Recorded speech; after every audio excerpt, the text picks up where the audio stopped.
Have you ever been overwhelmed by affection at the start of a relationship? You know, that whirlwind romance where you're suddenly the center of someone's universe, showered with gifts, compliments, and seemingly endless affection. It feels like a fairy tale, doesn't it?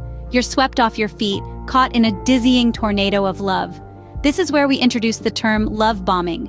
It's an intense and rapid display of affection, attention, and romantic gestures. But here's the twist. It's not always genuine.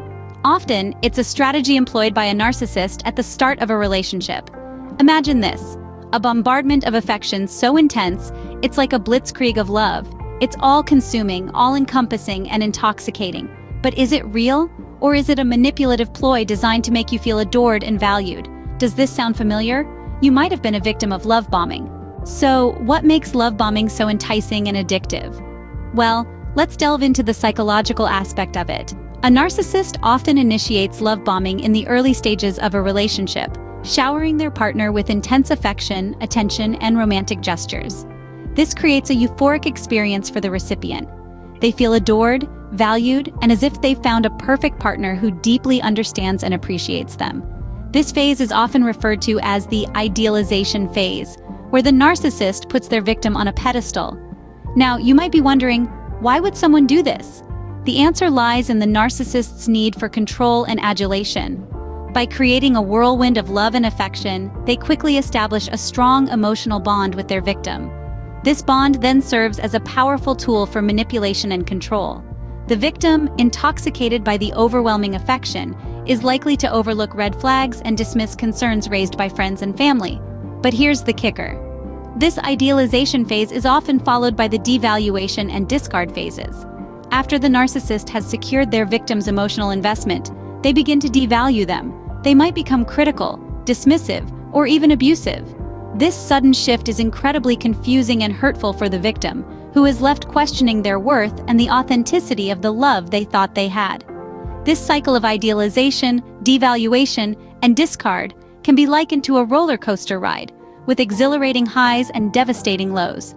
It's a ride that leaves the victim emotionally drained and seeking the highs of the idealization phase again, much like a drug addiction.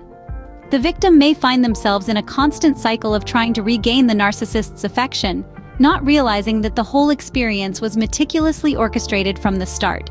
Just like a drug, the highs are high and the lows can be devastatingly low. Now that we know what love bombing is, how can we identify it and deal with it? Love bombing can be tricky to spot, especially when you're in the eye of the storm. It's a whirlwind of affection, attention, and adoration that can sweep you off your feet. But there are signs to look out for. Firstly, excessive compliments and grand gestures early in the relationship. Think about it. Genuine affection takes time to build. So if you're being showered with love and affection that seems too good to be true, it probably is. Secondly, the pressure for commitment.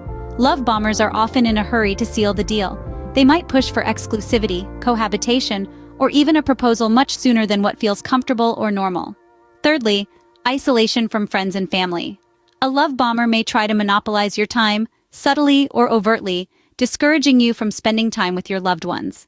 This is a way to make you more dependent on them and less likely to seek outside perspectives. Lastly, manipulation. If you find yourself constantly apologizing, even when you're not at fault, or feeling guilty for wanting to spend time with others, these are red flags. Love bombers are skilled manipulators, using guilt and blame to control their partners. So, how can we deal with love bombing? It's important to maintain boundaries. Recognize your worth and don't allow anyone to push you into something you're not comfortable with. Take things slow. Good relationships aren't built overnight. It's okay to take your time to get to know the person. Seek professional help if you feel trapped or confused. Therapists and counselors can provide guidance and support. And lastly, educate yourself about narcissistic behaviors. Knowledge is power. The more you know, the better equipped you'll be to recognize the signs and take appropriate action. Remember, real love respects your pace and boundaries. Don't fall for the bomb.